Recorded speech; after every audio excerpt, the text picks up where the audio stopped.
Lala Kent is breaking her silence on James Kennedy. We have Alexis Bellino, who just got fired. And I have Abe the Babe that's here. And let me tell you, he's got absolutely no filter. And yes, we mention it all. Get ready. You're listening to No Filter with Zack Peter, your go-to source for all the latest pop culture and reality TV tea, served fresh all week long. Now, let's dive in. Welcome on in. What's going on, everybody in the club? Let's get it. And throw them hips, girl. Bump.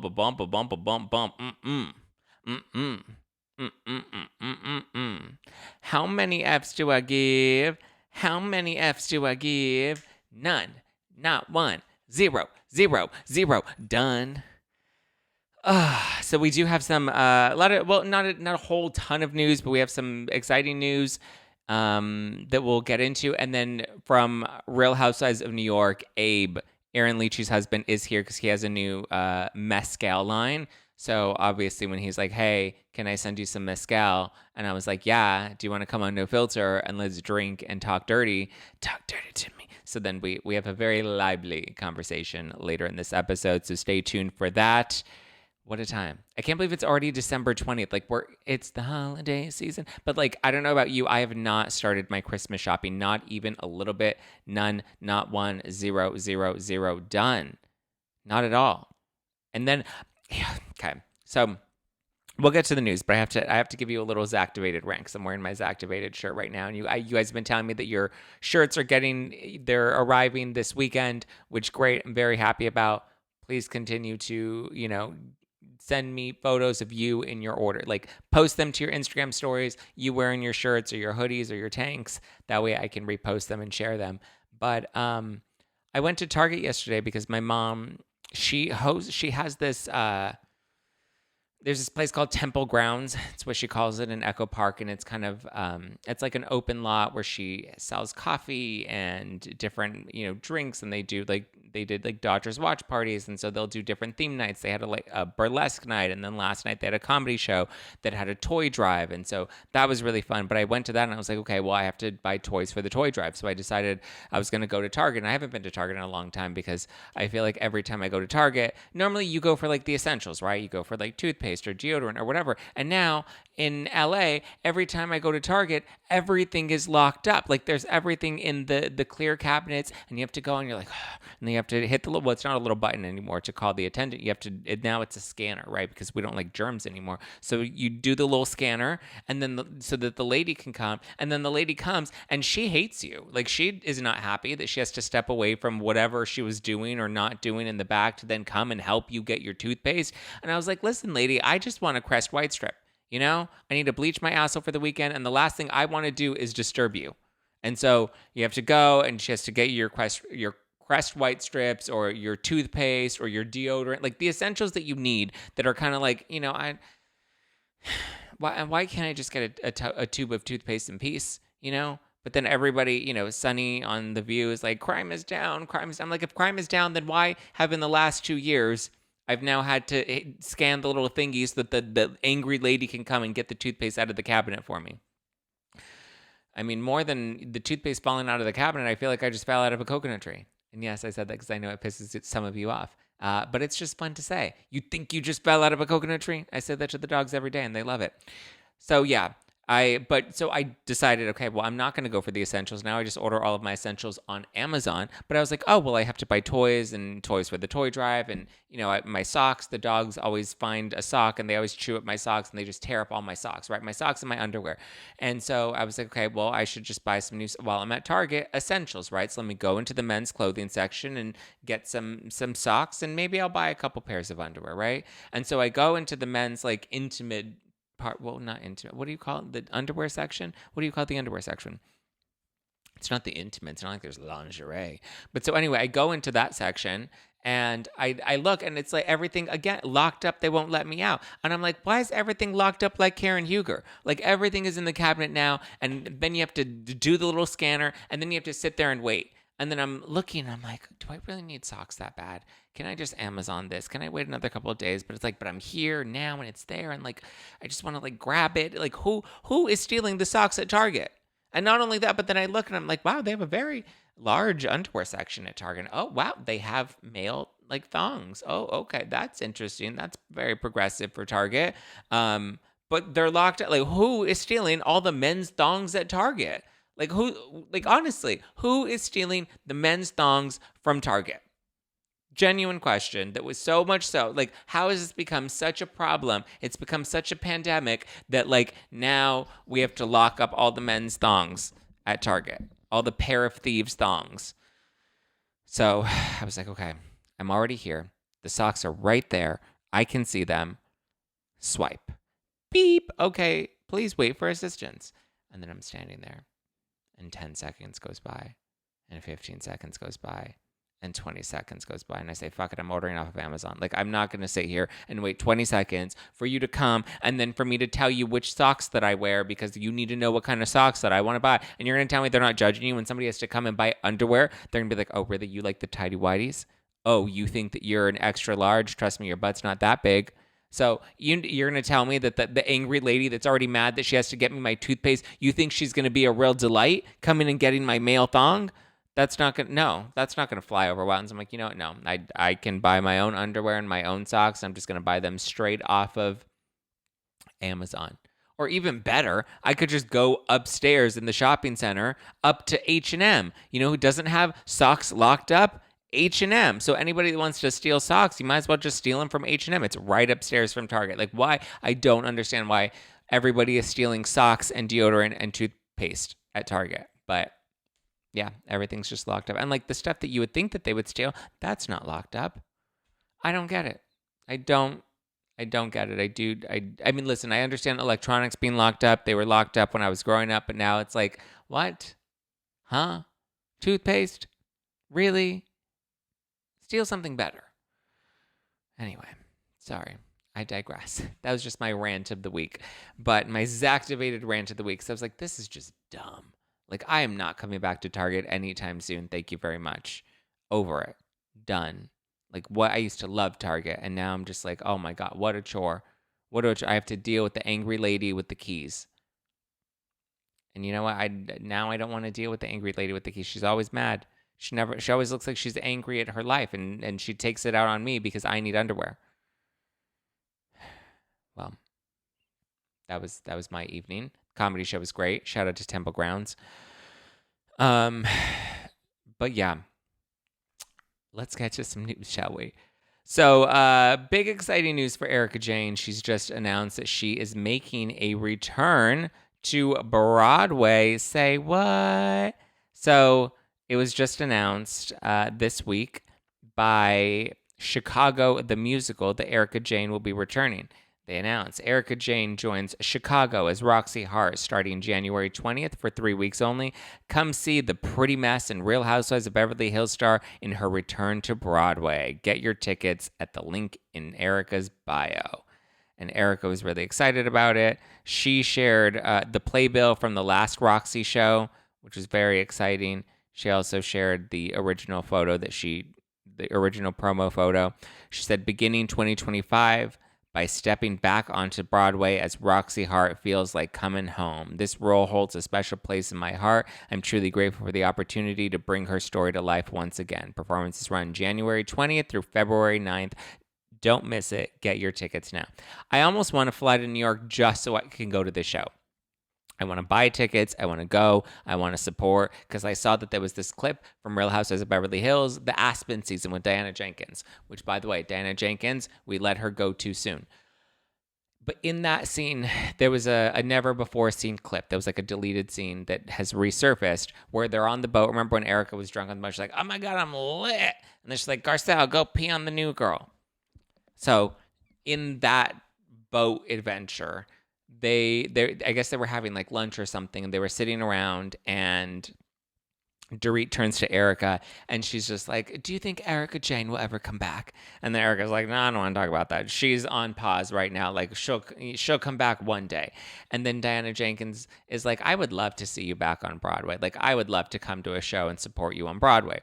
And then Kyle's like, "Yeah, like we want to support you, you know?" And all the women seem to rally around them. And she's like, "Listen, I'll do Roxy Hart if, you know, Rinna, you do it with me," because Rinna also was in Chicago on Broadway. She's like, "You and Harry, if you guys do it with me, I'll do it with you." And you can just see like she was lit and just like very defeated at that time. And then Garcelle's just sitting there, and then you see Garcelle in her confessional, because that's, you know, when she's brave is in her confessionals. And she's just like, "It ain't gonna happen." She's like, they're not, like, you really think Chicago's gonna book Erika Jayne again? It's not happening. They're not calling you. And I was just like, what a bitch, you know? Like, she's literally at her lowest, and you're like kicking her while she's down, which is all Garcelle has ever done. She loves to kick whoever's down in the season, like she's trying to do to Dorit now. And guess what, Garcelle? Guess who got the call back? Erika Jayne is returning to Broadway after Ariana Madix, because Ariana Madix did her 2 stints. Remember, she did it earlier this year, and then, or was it this year or last year? Well, she was Roxy originally, and then she returned as Roxy, and then Alyssa Milano took over as Roxy, and now Erika Jayne's returning as Roxy this January. So run and tell that. Oh, you know who's not calling Garcelle back? The Real. You know why? Because when she joined it, it got canceled. So you know what, Garcelle? Good luck with your Tubi movies. You're not a girl's girl. You never been a girl's girl. You don't support other women. Never have. And you know what? I'm happy for you and your Bakersfield Beach house. I think, like I said, give credit where credit is due. You know, it's a cute house and good for you. But at the same time, you can't expect everyone did always clap for Garcelle, right? They always did when she had one of her Tubi films that was coming out. Like everyone was like, "Oh, yay, Garcelle. Good for her." But she always loves to kick a horse when it's down. And she kicked Erika and said that Chicago would never bring back Erika Jayne. And guess what? The bitch is back. Congrats to Erika. In other news, we had Alexis Bellino, who is announcing that she was not asked to return to the Real Housewives of Orange County.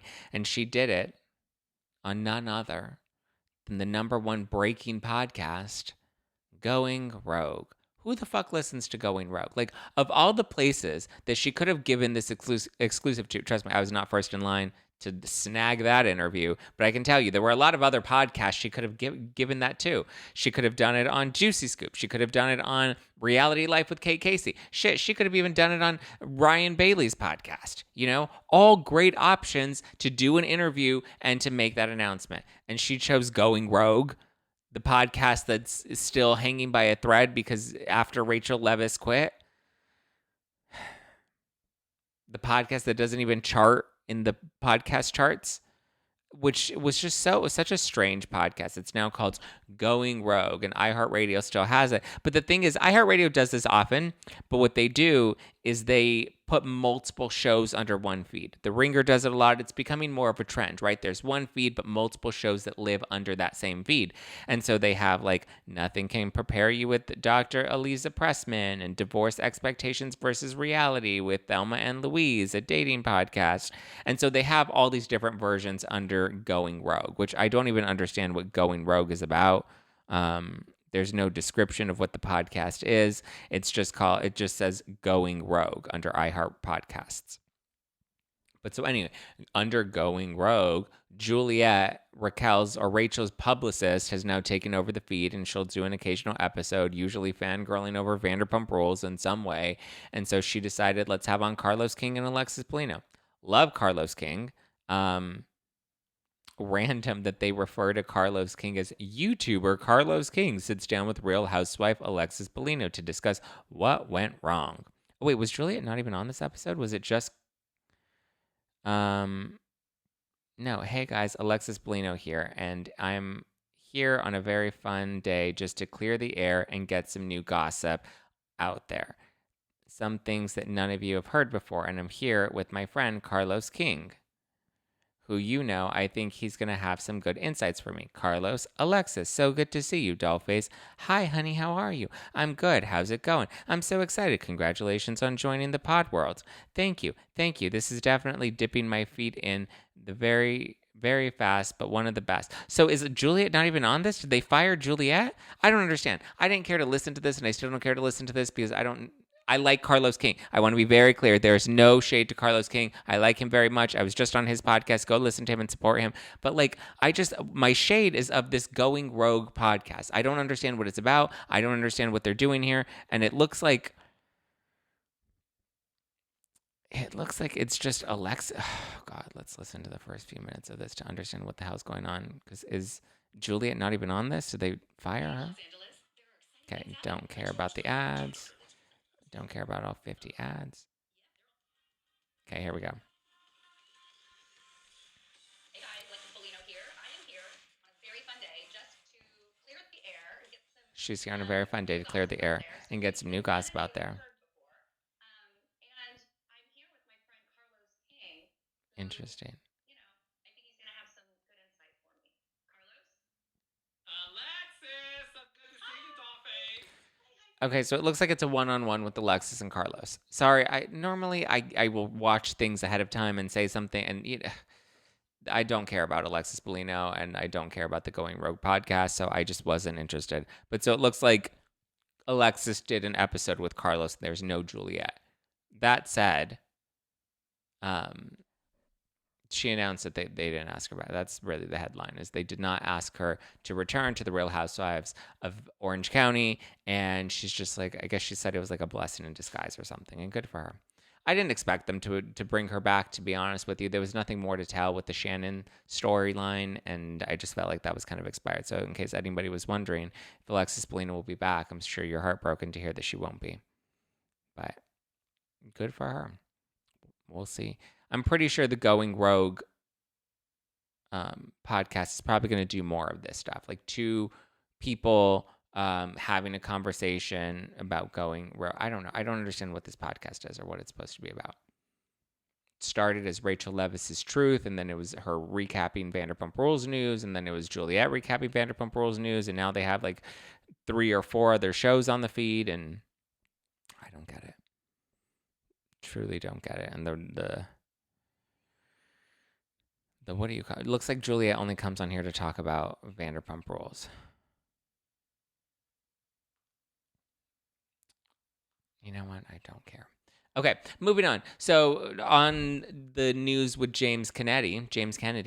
So DJ James Kennedy. So DJ James Kennedy is still in hot water. As you know, we found out about the the third-party independent investigation that Bravo was conducting against the allegations against James last year, and then we had the arrest, and it's just been quite the news week with James Kennedy. And so everyone's been like, well, when is Lisa going to say something? When is Sheena going to say something? When is Lala going to say something? Like, why has nobody said anything? And so they've all still remained relatively quiet. Andy Cohen did an interview, and they asked if he had talked to James, and he just said no, he's not. And then Lala Kent did an Amazon Live, and she addressed it, which she seems to be the first Vanderpump Rules cast member to be addressing it outside of like Raquel and Kristen. So this is what Lala had to say about it on Amazon Live. What do you think about James and Allie? I don't have many thoughts. You know what's wild about getting older is as you get older, you have your own life to worry about. That when something happens in someone else's relationship, you first and foremost want to make sure, like, hey, how are you doing? Are you okay? I'm here if you need me. But beyond that, like, I really don't sit and think about anybody else's relationship or have many thoughts about someone else's relationship because I'm too caught up in what's going on in my own household. So it's not to say that I don't care. But like I said, when you get older and you have families, you're kind of focused on, you know, what goes on under your roof, you know? Mm-hmm. So I haven't put much thought into it. Like I said, I reached out to Allie, and I'm not going to share anything. So that's what she's saying now about the situation. She reached out to Allie. She's not going to share what her and Allie discussed. She's not spoken to James. She's doesn't seem interested in speaking to James. It is what it is. I would imagine she reached out and said like, hey, are you okay? Do you need anything? If you need anything, let me know. And I'm pretty sure that's the extent of what the conversation was, which is fine. But my issue is with the statement overall of like, I'm living my own life, so I don't care what's going on over there. I get it. There's no more show. And I get it. There's no more reason for any of these people to stay in each other's lives without the show, right? Unless they do have like a solid, genuine friendship that I believe like Scheana and Lala do have. So for me, this answer was disappointing though, as somebody that likes Lala. And like the thing with Lala, she's always, and what she's gotten so much heat for in the past is inserting herself in other people's business, right? She was very involved with Brock in, what was it, season 9? Remember when there was the whole conversation about his child support and his kids, and they're in Australia, and did he ditch them, and what happened with his ex, and all of that stuff? Lala was very involved in that. She had a lot of questions about that relationship, and she'd already had a baby at that point. She already had Ocean, so she'd already had a family. So inserted herself into Scandival, and Tom and Ariana's relationship. And again, I get it. The show obviously forces these people together, but it's like she did have a relationship with James. She does have a history with James. I would imagine they still had some sort of relationship, some sort of friendship that was still withheld or held up. But like, I don't understand why people don't want to just say, hey, like I've said this, what was it, yesterday or the day before? I'm like, all they have to say is, I'm saddened by the news. I checked on Allie or, whatever. They don't even have to say they checked on Allie. Just be like, I'm saddened by the news. And listen, I don't ever condone physical violence against women. That is not okay. That's not tolerable. I hope the authorities are able to get to the bottom of this. And I'm wishing Allie nothing but the best, sending her love.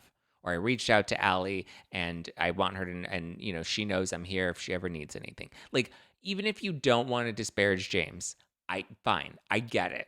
Don't disparage him then because you just don't want to. But like, to completely gloss over it, it's like, yeah, we want to know what you guys have to say. You know why? Because we watched your lives for years. We've watched you grow up for years. We've watched you never be shy to have an opinion before. I get it. The show is gone, but like, there's still an expectation that you're living your life publicly. You have a podcast, you have vlogs that you post on the internet, you have Instagram content that you put out on the internet. So you've inserted yourself in the public sphere. The public is interested in you. And now, of all times, is the time for you to speak out and actually say something. You didn't need to speak out and say something during Scandival. I get it. You were filming the show and you had the reunion and you didn't like Sandoval and you wanted to rip apart Rachel. Cool. Got it. We were all right there with you. Same as we're all right here with you now. And suddenly someone like Lala, give them Lala. Yeah, give me Lala. What happened to Lala? Where did Lala go? Lala's never shy to have an opinion. And it's not just because now she has a family, because she had a family before.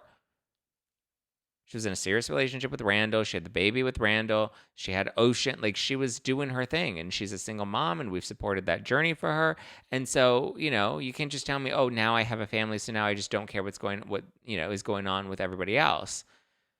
Again, I get it. The show is not there, so it doesn't tie them together anymore. They don't have to care about each other. They don't have to hang out anymore. But still, I would expect something. Lala's always been someone that's been very vocal and very, open, honest, shared her opinion, been what she claims a feminist, a champion of women, and now suddenly we're just going to go radio silent. I'm disappointed in Lala. I like Lala. I know she probably won't care what anybody has to say about her, and I respect that about her, but still, this statement for me is very disappointing.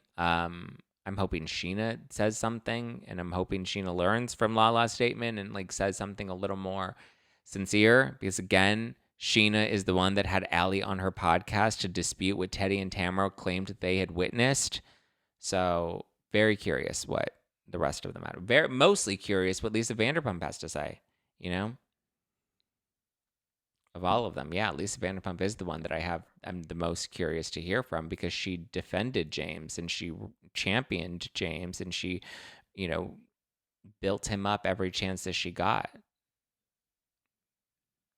It's funny how suddenly everybody goes quiet. But we'll see. We shall see what happens. I'll continue to cover it as it continues to break. But until then, I have a very fun special episode with Abe the Babe from The Real Housewives of New York. And I know we've had critiques about the show. I know we're like, oh, RHONY, it's so bad. Whatever, it's boring. It's this, it's that. We talk about that. I'm like, listen, what do you think? The audience is dragging the show. How do you feel about that? The audience is dragging your wife. How do you feel about that? What did you think about the prank? What do you think about Rebecca Minkoff? What do you think about Bryn versus Uba? What do you think about, Erin opening up about her abortion and also her previous support of the Trump administration? Like, let's get into that. And we get into all of it. Abe told me, listen, there's nothing that is off limits. I won't ask you to edit anything out of this podcast. So I said, okay, if you want a real no filter interview, then let's do it, baby. Own it, baby. Own it. We also talk about swinging and threesomes and Abe's big dick. So you can enjoy that. So enjoy my interview with Abe Lichy, and be sure to check out his new mezcal line because it's actually really yummy, and I had quite a bit of it last night.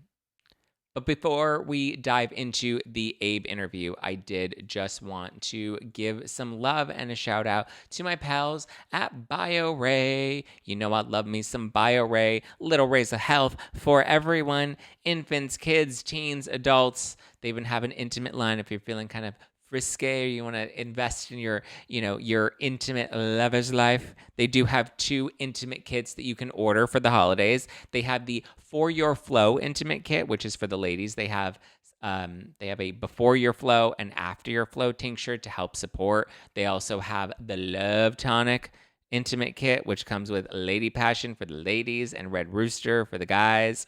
And they have some Loving Energy to help with like stamina, endurance, all sorts of good things. Be sure to check out BioRay. BioRay products are the plant medicine that you've been looking for. They're tasty liquid tinctures for ease of intake. So regardless of who in the family you're shopping for, you can check them out at bioray.com. Their new Raise line is now available, specifically designed for those angsty teens. They have Thinking Cap to help with focus. They have Life is Peachy to help with those irritable mood swings. They have Dream Machine to help with sleep. So you can check them out right now. If you buy any 2 Raise products this month, you will get a free water bottle. So any 2 Raise products from the Raise teen line, you'll get a free water bottle, free water bottle, free gift with purchase. And if you purchase either of their intimate kits, the For Your Flow kit for the ladies or the Love Tonic kit for him and her, then you can definitely expect to get a free gift with that as well. You'll get a complimentary massage candle that melts into a soothing oil so you can really have some sexy time. So if you want free shipping, use code Zack at bioray.com. That's BIORAY, BioRay, BIORAY, bioray.com. Be sure to check them out right now.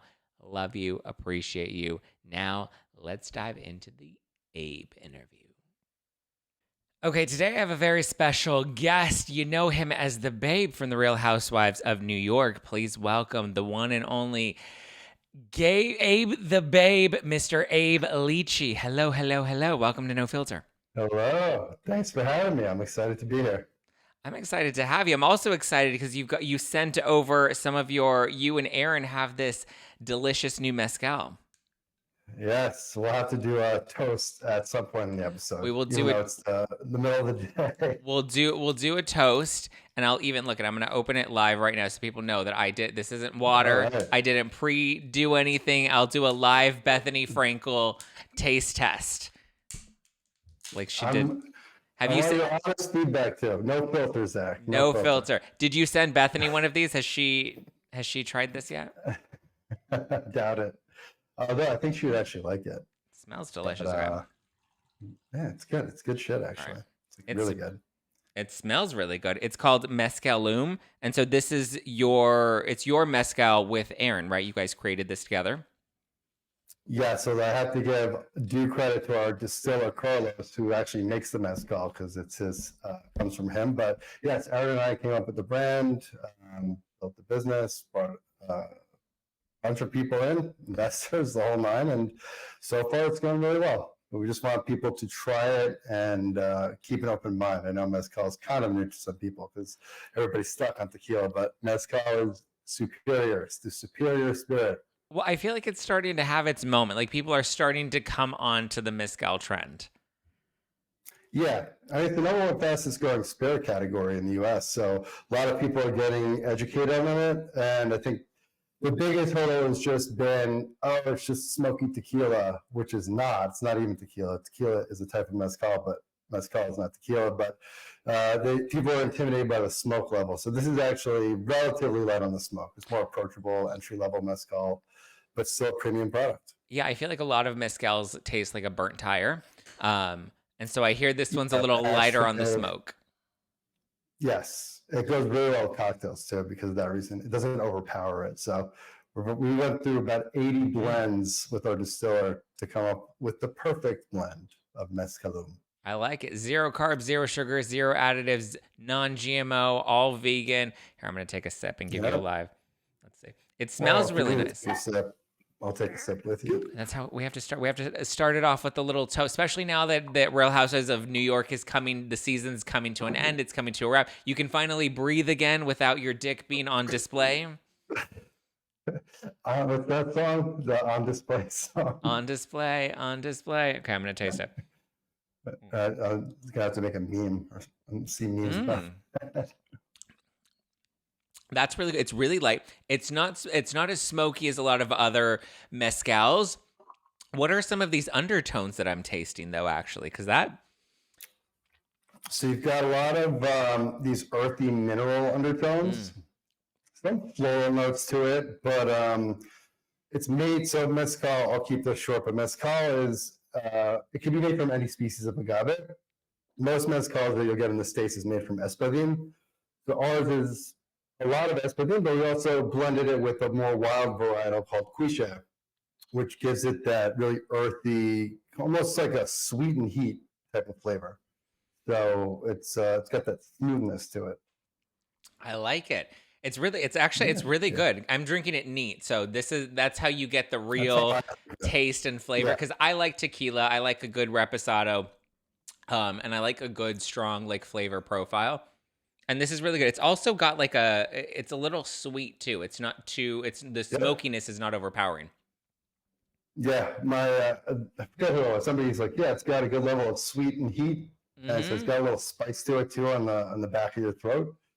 So I probably set myself up for some joke with that. But. Yeah, I mean, listen, it's been a while since I've had a little heat at the back of my throat, but I mean, I'm liking this one. This heat is bringing it for the holiday season.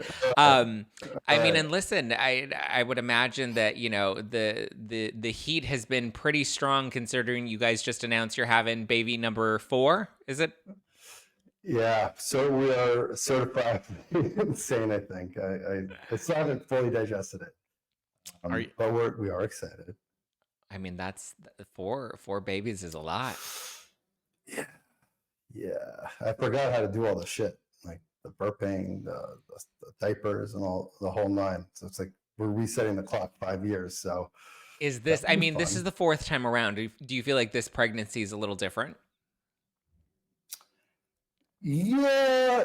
Yes. I mean, I feel like with every pregnancy, she's to this point. I mean, she's 6 months now.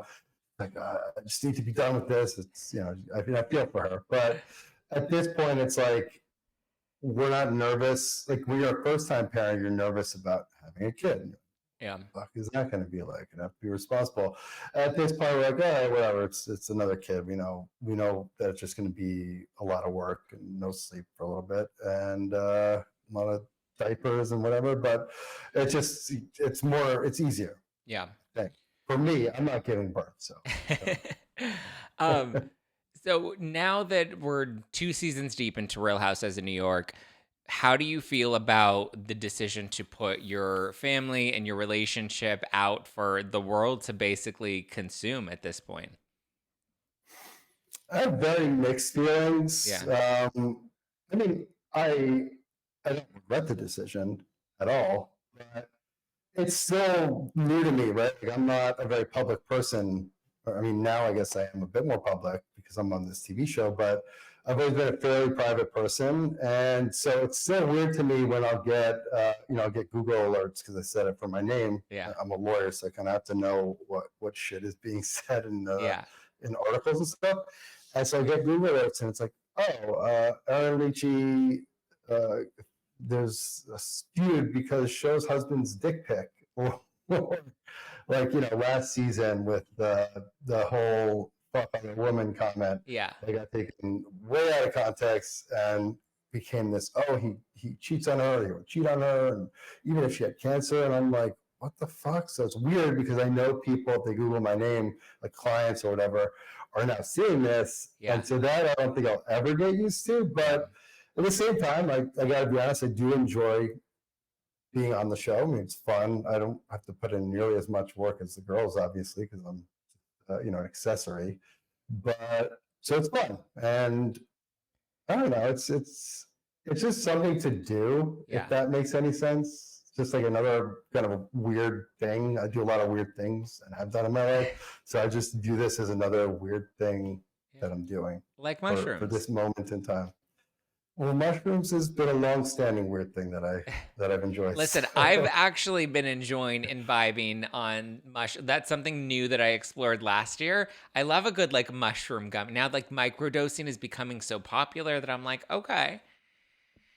I'm so happy that it became popular because I've been doing this since college.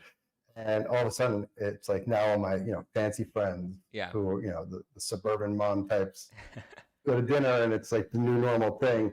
And it's awesome. And, I don't mind a little macro from time to time, but the micro is more manageable now that I'm going to be a parent of 4. I can't be tripping balls all the time, obviously. So was that a conversation that you guys had going into the show, being that you're an attorney, you have, a profession where you kind of have, I would imagine your reputation is something that is, really important for you, that, you can't really control the narrative once the show airs.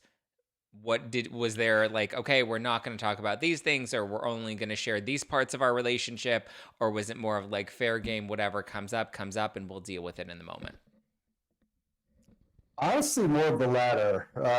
I used to work at a really large firm, your stereotypical white shoe law firm.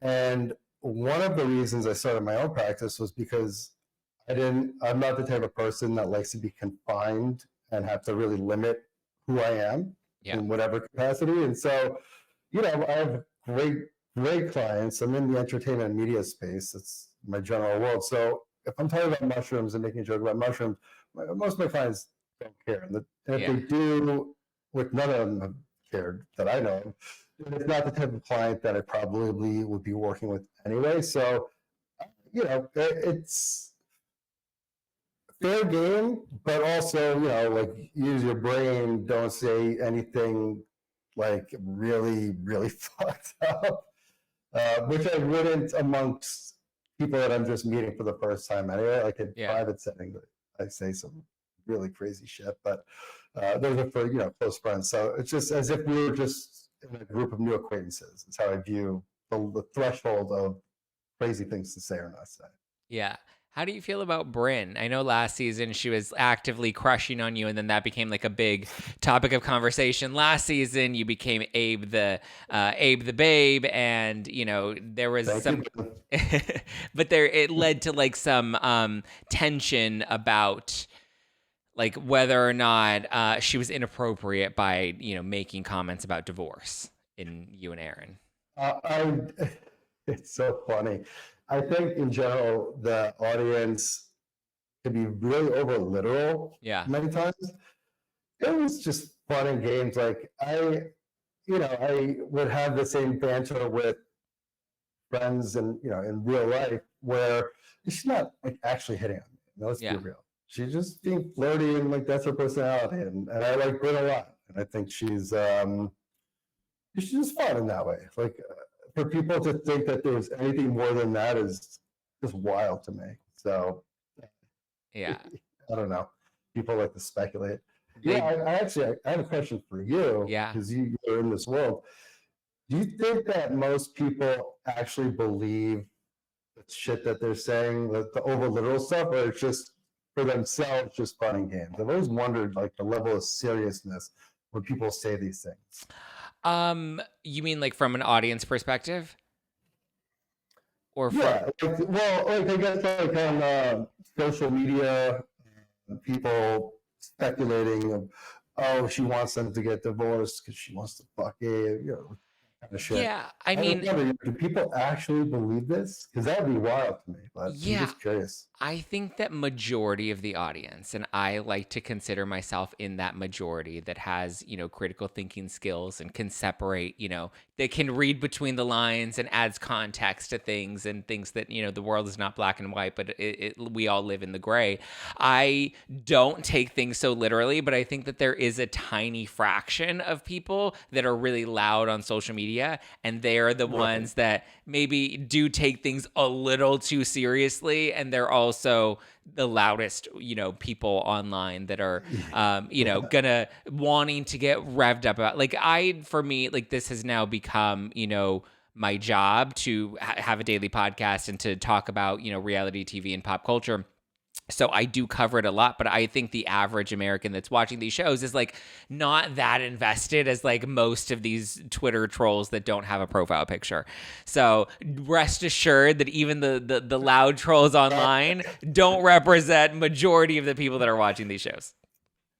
That's what I figured, and it honestly didn't matter to me either way. I was just more interested. Yeah. This is all very new to me, so I'm always just curious, Well, what all that stuff. So. on that note though, but like, what do you think? I feel like Real Housewives of New York, and I've had my own critiques of the show myself, and I think the hard part is you have this established franchise of Real Housewives of New York that had this cast that was so beloved for so many years. You introduce a new cast, and I feel like the audience has kind of been giving this new cast and this rebooted version of the show a lot of heat. What are your thoughts on some of that like social media chatter? I get the critique, so I'll start by saying that. Like I understand what the critique is. I think one of the seminal laws of power is don't step into a great man's shoe or a woman's shoe. Yeah. I think stepping into this well-known franchise that's been long-standing with beloved characters for those people know the show to be associated with. I think automatically it's going to set up the initial perspective of really putting it under a microscope. Yeah. But on the flip side, I mean, I do think that some of these critiques and criticisms are completely valid. Yeah. And, I think it was a little slow burning this season, although I think the rest of the season, the past couple of episodes, and then I've seen the rest of the season, it's actually really entertaining and really good. I think it's about hitting a stride. And look, it's only been 2 seasons. I think everybody's figuring out their footing. I also think that it, fortunately and unfortunately, is just a different time in the media world where there is more to lose, individually, as far as being too batshit crazy or whatever. And I think there's some level of self-awareness, but I also think that I do think that they're starting to gel as a friend group and as a cast. And I think next season will be, I have no idea what's going to happen, but I think it'll be good. I think people are getting used to what this is. It's new to everybody, so. Yeah, I mean, I hear it. I've always said it's a whole new show, but we're comparing it to the lens of what the old show was. And I think that's what always did it a disservice, is calling it the same name and saying we're moving from season 13 to season 14, whereas I feel like this cast just feels it's all very new. It's all very fresh. And you can't really compare the two. And I think the comparison is unfair.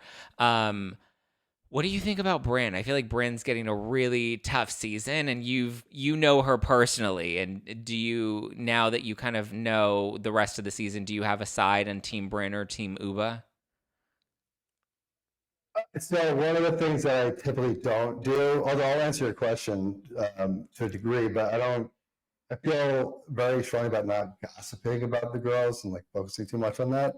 But I will say, I like each of them very much individually. And so, as it stands, the stuff between them, probably a gray area. So they're both right, they're both wrong in different respects, but that's probably all I'm going to say on that. So, okay. So I feel like you're leaning a little more towards Team Bryn. No, Okay. I'm neutral here. Oh, I don't get involved in the girls' drama, really. that's good. I mean, That's actually good. I think the husbands get heat when they get too involved in the drama, and we see that with some of the other franchises. Because then it feels, because then I feel like the husbands just get too invested. Yeah, it's kind of a weird thing to do. I mean, I wouldn't do that in my real life, so to speak. Not that this isn't real, but with our close group of friends, like I think it's weird to get involved in the women's affairs as a man. I'll be there as a sounding board for Erin if she wants my opinion on something about a situation. But I think to insert yourself, also like you have to be crazy to want to insert yourself in female drama. Yeah. I mean, no good will come of that. Yeah. I feel like one thing in particular that your wife Erin took some heat for was like making the personal choice to open up about her abortion, and that I know couldn't have been an easy decision for her to make to bring it up on the show. How did you guys discuss that at home, and like how did you try to support her? Because like obviously when you bring up something that shouldn't be political but has become such a political issue, like you're gonna get a mixed reaction from the audience, where there are concerns, where there are hesitations, and like how did you be a support system for her to talk about that? That's a good question. I mean, Eddie is immediately supportive of her decision to do it. Also, I would never tell her not to do something like that. Yeah. If she wanted to do that, that's her story to tell. And of course, I'm supportive. Am I aware of all the other things that you're saying? 100%. So it's like you already pissed half the country off in the beginning of season 1, and now you're going to piss the other half off. So yeah, you're in good shape there. And look, I think people in general need to stop being so polarized and making everything so politicized, because it's just like, let's move on from that. Not everything is black and white. People have nuanced views of the world, and people need to stop making assumptions about a person's entire character because of one thing they think that person did or didn't do. And instead of people just coming together and just talking to each other, sharing ideas, realizing that for the most part, I would say 95% of the country probably shares the same core values. So let's start from the core values instead of like one specific issue, which is already nuanced most of the time anyway. And there's not big dicks to each other. I mean, it's enough. It's enough. Everybody's oversensitive, can't see each other. And I'm fucking tired of it. Listen, I'm fucking tired of it. And I say it on this podcast, and I still get my whippings accordingly for saying we just need to be nicer to each other. Like I have a large audience that is on all sides of the political spectrum, that like I'm not going to tell one person they're wrong, they're right, because I know that we're all somewhere in the middle. You know what I mean? And we all have way more similarities than we have differences. But I guess to piggyback off of that, what did you think when people were pulling those comparisons of, her now choosing to publicly speak about having an abortion, but then there was also last season the conversation of her, being supportive of the Trump administration in the past, and so people are saying that those two things don't go together? I think people have a very, very wrong understanding and perception of both of these things. Yeah. I don't want to speak too much about the politics side of it, because I think it's not my business, it's her thing. Yeah. But I will say that people have grossly misperceived all of it. Yeah. And it's wild to me, because I'm aware of all of it. Like I'm a lawyer. I read shit and I analyze. People have a very, very incorrect perception of her in this manner, and us. And so it's like, it's the same people who are like, oh, tolerance. I'm like, you be tolerant of what you might perceive as something that's not in line with your view. Yeah. You should be open-minded. Like, stop being so closed-minded, people. Like, wake up. Not everything is so black and white, and not everything is as it seems. Yeah. Uh, I mean, it's listen, insane to me. the It's world's insane. yeah, I think the world is a lot more purple than it is red or blue. I know I myself have evolved politically over the years. I will say I do see or I do think it's fair for people to link the two together, but I think when you don't add context or like I think what it is we like to put people in two different boxes, right? And we forget that like as people, as humans, we're multifaceted and we don't fit in one box or the other. So we can have differing viewpoints or we can agree with both sides or we can sit somewhere in the middle and like that's okay. And I think hopefully I feel like we're starting to move into a time where it's okay to say that that's okay and it's okay to embrace being more in the middle, being more in that gray, not the black or white, not the red or blue, but just kind of sitting in the middle and just being like, listen, we all are going to see the world very differently. We're all going to, I think at the end of the day, inherently have the same values, but like the details are going to be a little different, right? 100%. The one thing I'd add to that is I think it's totally fair for people to ask questions and out of interest of, I perceive this from last year.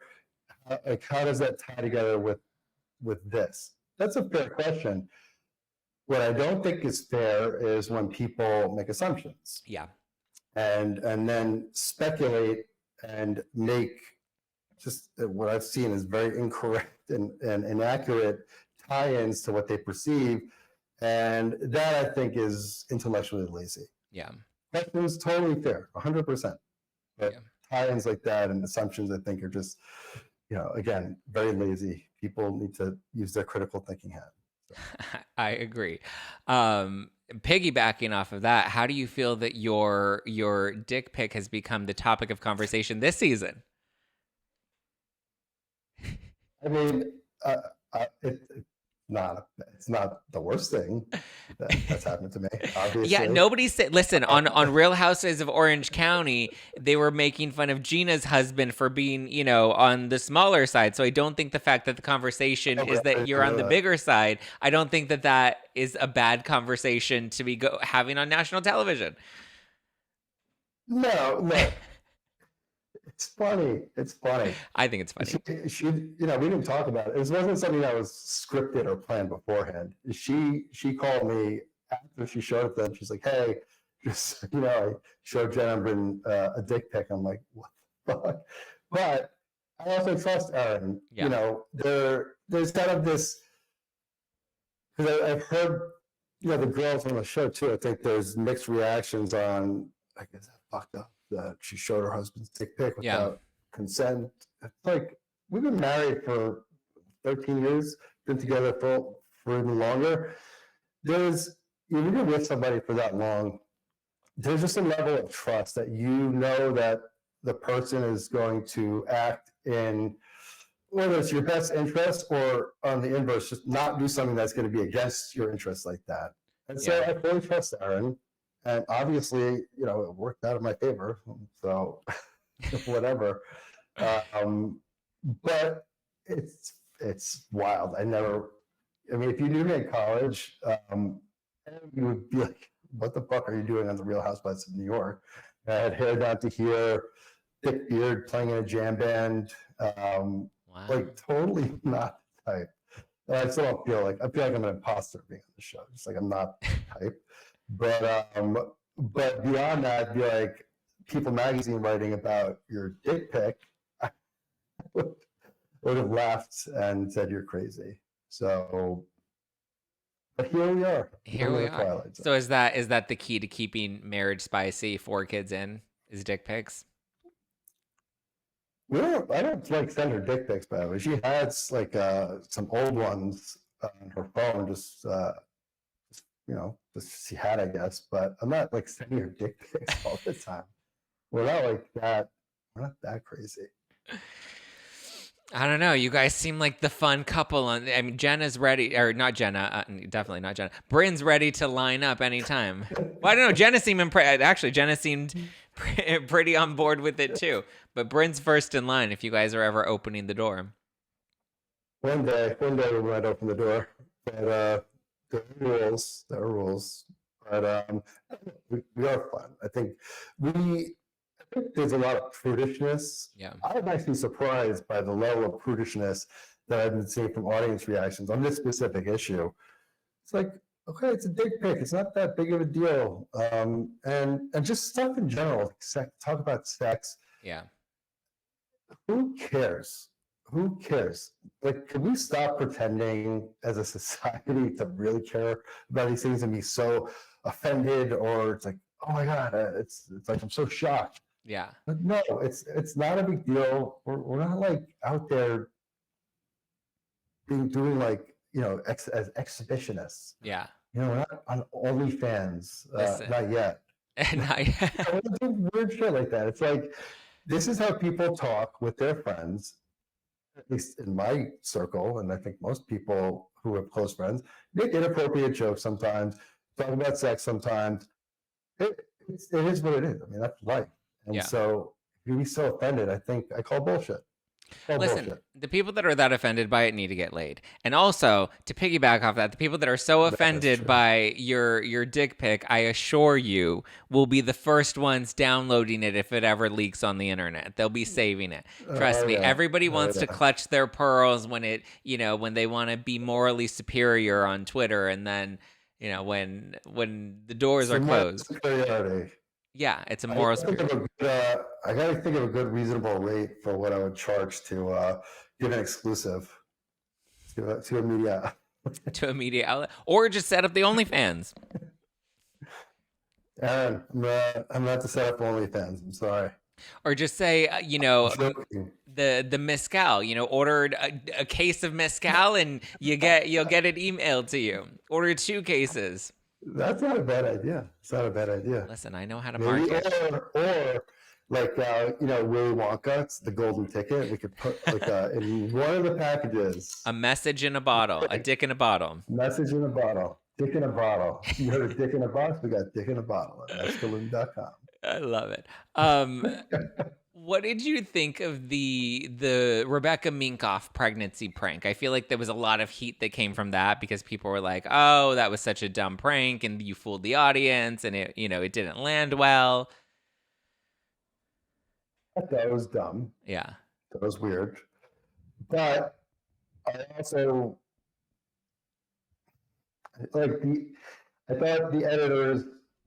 I'm just being very honest here. Yeah. But the editors, they knew that it was a prank, obviously, while they're editing. And so I think the girls picked up a lot of heat for the prank because it was compounded with how it's set up in the lead up. Yeah. I think had the audience known it was a prank beforehand, I still thought it was a weird prank that Rebecca came up with. I know Erin went along with it, but whatever. It was weird. It was a weird thing. Yeah. Thoughts on Rebecca? The intent, but I'm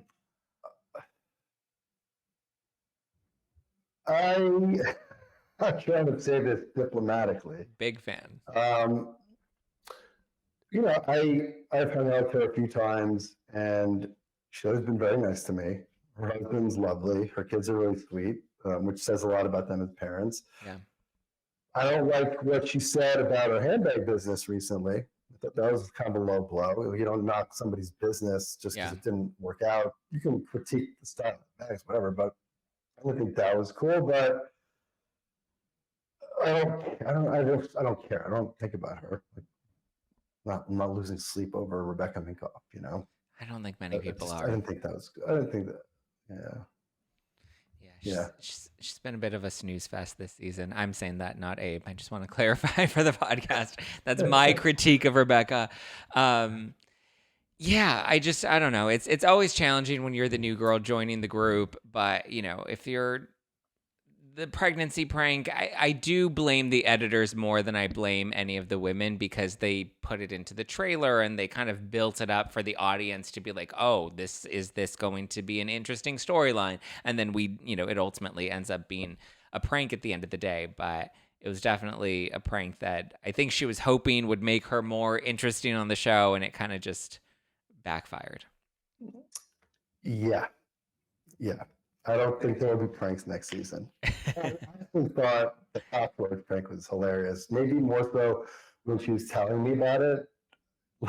It was really funny. I don't know if they really edited it to really capture it, but I thought that was funny. But even so, I think the lesson is no more pranks on the show for next season, at least. I think we could take a break from that. I hope.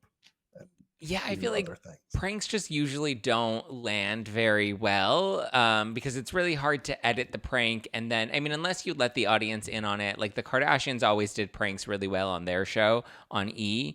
But like you have to really like let the audience in on the prank, and like you can't also fool the audience because the audience doesn't like getting tricked. They have to be in Yeah, on I it. don't blame them. I don't blame them. Do we get to see you at the reunion? I actually don't know if I'm allowed to answer that or not. Not that I don't want to, but you have to watch. All right. Well, the season is coming to an end. Are you looking forward to having a break now that the season's going to wrap, the reunion's going to wrap, it's going to air, you'll have like a bit of a pause before going into production for a potential third season. Yeah, I mean, I've been on breaks and filming stopped, and I don't have to do anything. Yeah. But at least the social media guess, chatter kind of dies down. Yeah. I mean, it's funny because I don't get sucked into this stuff. Mm-hmm. Yeah, obviously I'm aware that the show's airing and that there are these articles coming out and the subject matter of certain episodes. Like, I get that. I'm not naive to that, but like I have a job, Yeah. multiple jobs, multiple businesses, and like I don't have time to really like get sucked into all this. So this was like such a small amount of time that I contribute to it to begin with when it's just airing. And so, but I think, for Erin, it'll be nice. The baby's coming, due early April. And so just having a couple of months, I don't know when filming picks up again for next season yet, but it will be nice to just have nothing. We have a lot of other things going on, especially with the new year with Mezcal. We have a lot of cool things that we'll be announcing soon. So it'll be nice.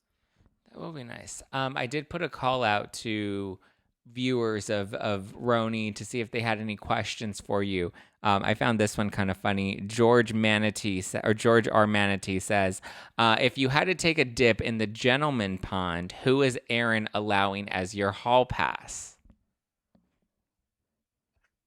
Oh my God. I don't really like have a type, if I were to do that. I don't know. Would you give Erin a hall pass? With a guy? Yeah. No. You guys would never do hall passes. I mean, would Brynn get the hall pass? With Erin? With you? There's nothing between me and Brynn. It's not a... You have to give us something to fantasize about. We need the good season 5 scandal that'll break in a couple years. Like the good, we always knew it was Brynn and Abe and they were, touching when the cameras weren't looking and now the scandal is broken. There will probably be a scandal at some point. I wouldn't be surprised. But we'll see. There's still a lot of time. But the hall pass question, I joked about this last season. I think it was a half joke, but I'm in my early 40s, she's in her late 30s. I think that couples, like you go to your 50s, I can see that being more of a viable actual thing because you're so monogamous at this point, and if there's kind of an awareness and a consent to it, like I could see something possibly with the swinging stuff and other, I don't know, but it's like not a right now thing. I think when the kids are older, in general, when kids are older, it's weird. I think there's too much risk when you have young kids to experiment like that. So well, now you're starting over. Now you got 18 years before that game. Well, most of the kids are older. We'll see. We'll see. She's gonna kill me. She kills me when I talk about this. She's like, just talk about the swinging. But I can't shut my mouth. I have a problem. I don't have a filter. I think you can relate to that. Listen, that's why I was like, listen, you can't come on No Filter if there's going to be anytime anyone says these questions are off limits. I'm like, oh, sorry, we're booked through the end of the year. So I appreciate the candor. I love that. Like, I was on a couple of other podcasts recently, and I have this policy of no editing. Like, if you have to edit just for formatting sake, fine. But meaning, like, I don't, like, whatever I say on the show, on the podcast, I don't want to edit it out, even if it's not good. Because I really believe in just people speaking their mind and just being straightforward. And Ryan Bailey was saying, I didn't really realize this, he was saying, most talent that he has on from the Broadway world, all these stipulations, and like they have all these things, you can't ask about this, you can't do this, and if you do talk about that, we have the right to edit it. And I'm thinking, I'm like, aren't you guys supposed to be a reality TV stars? Like, if it's so edited, it's not real. Yeah. And so, if it's good or bad, whatever, just be yourself, I guess. I don't know. But that's my policy. Listen, no editing, no filter. Yeah, I agree. Listen, and I do love Ryan Bailey, and I can tell him that I push back. Anytime they give me provisions, I do always push back, and I always end up getting my way at the end of the day because it's no filter with Zack Peter. You can't come on no filter and already have all the filters in place. And I just think, like, from an audience perspective, like a consumer perspective of people that are listening or watching the podcast, I want them to get to know you as a person, right? And if there are certain topics, like every time there's like a housewife or somebody that wants to come on, but there's like a scandal that they don't want to touch on, I'm like, but these are the questions that the audience asks. I can't control how you answer the question. I can't control how you choose to, dance around the topic or not. But my job is to just ask the questions that the audience is interested in, and from there, hopefully create an interesting conversation that is going to keep them listening all the way through. And the intention of every interview that I do is to hopefully, change the audience's perspective and kind of, let them fall in love with you a little bit more. Or just understand situation. I mean, the whole grail, right? If there's like a big scandal and you're able to get like a headline or the response that's exclusively bursts on your podcast, like that's great, obviously. Yeah. So I think total fair game to ask the questions. If somebody doesn't want to answer it, that's totally their right. Yeah. But I imagine there's also a level of disappointment, and that probably puts pressure on you as the podcast host of people expect answers with whatever the scandal du jour is, and if they don't get it, they're like, fuck, they leave disappointed. Yeah. So not only that though, but like that's why I personally like to take on the more polarizing people, because I do like to humanize them. I do like to show the other side of them, because I feel like, especially on reality television, we only get a singular viewpoint of who you are based off of that edit. And when you're on a collective show, it's very hard to find out who you are. So I like to showcase people who they are in their true light. And if the audience, my intention is to have the audience fall in love with you and actually get to know you, and I'm giving you the opportunity to do that. Some people, choose to be a little more guarded, and then it ends up backfiring them. But that's why I think, especially when it comes to reality television, you have to just go into it. You have to be fully transparent, and you have to be fully yourself. And that's where, like, to compare it to Real Housewives of Beverly Hills right now, Dorit Kemsley is kind of the star of the season. And I think it's truly because she's just fully let her guard down. She's talking about her separation. She's talking about her divorce. She's smoking on camera. Like, at this point, she really has no fucks left to give. And the audience smoke on camera now? Well, I think it was just, normally the housewives don't like to smoke on camera, or they do it very sparingly. But in this case, she was just in her car ripping a cigarette, and she didn't realize that, like, the camera, she knew the camera's on her, but I think she realized they would air it. And then they did air it to just show she's in like a zero fucks given era. And the audience just really responded well to it. And I don't think she thought about that going into the season. I don't think she thought, I'm just going to be radically transparent this season and show myself warts and all. I think she just did that based off of the vulnerable place that she's in her life, and the audience responded to that because I think they like that refreshing transparency. I totally get that. And just something we were thinking right before that about giving people the opportunity to just show the more kind of their range of who they actually are.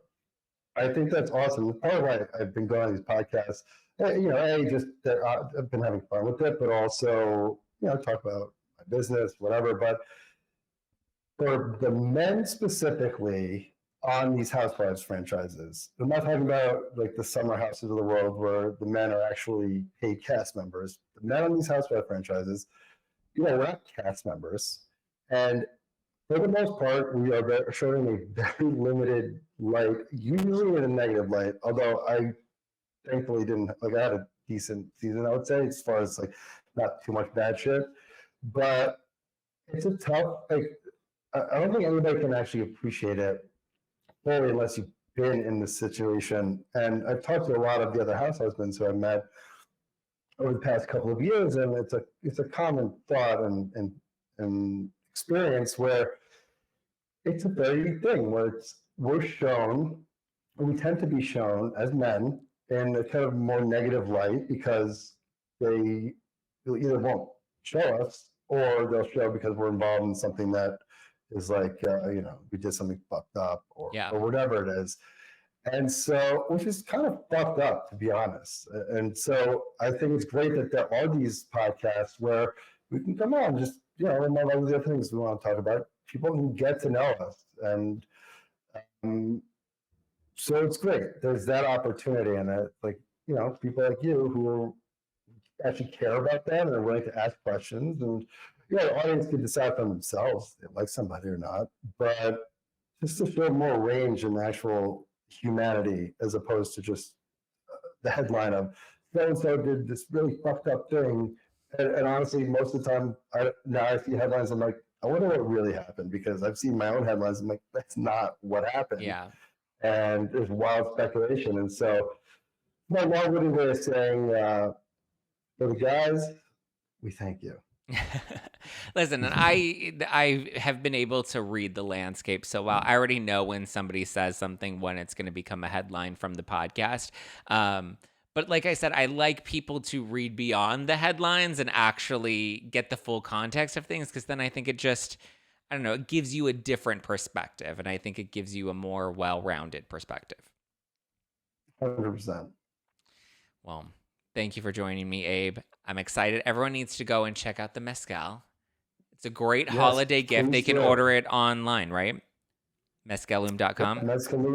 Mezcaloom.com. We've got a whole recipes page.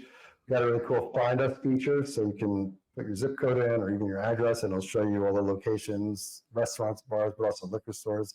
You want to buy it in person, but most states we ship to online. So, and if you do buy it and you make a cocktail or something, please tag us. And we love reposting people's different cocktail inventions or just fun things that they do with it. So I want to try. I want to try either this pumpkin old fashioned or this apple cider mezcal margarita. I think I have to do the apple cider mezcal margarita. Apple cider, yeah. Although the pumpkin is actually surprisingly good, but the apple cider is I grew up in Los Angeles, so we don't have like a bunch of apple orchards around, like apple picking. We have apples, but like apple, because I was talking to one of my other friends about, he's like, I'm from Pennsylvania, so in the fall we have seasons and like we go apple pick. Because I was like, who realistically drinks apple cider? And he's like, apple cider is such a thing. He's like, in Pennsylvania in the fall we go apple pick, we do all these things. I was like, we don't have real pumpkin patches in Los Angeles. Like we have parking lot pumpkin. I went to parking lot pumpkin patches, or we went to Ralph's if we wanted to get a pumpkin. Like we just in Los Angeles, it's different when you're in the city. LA. There's nothing's really real in LA. Yeah. Being honest. So exactly. So I've never done the whole apple experience. New York, apples, New York. There we go. I wonder if that's why my marketing person sent the apple thing.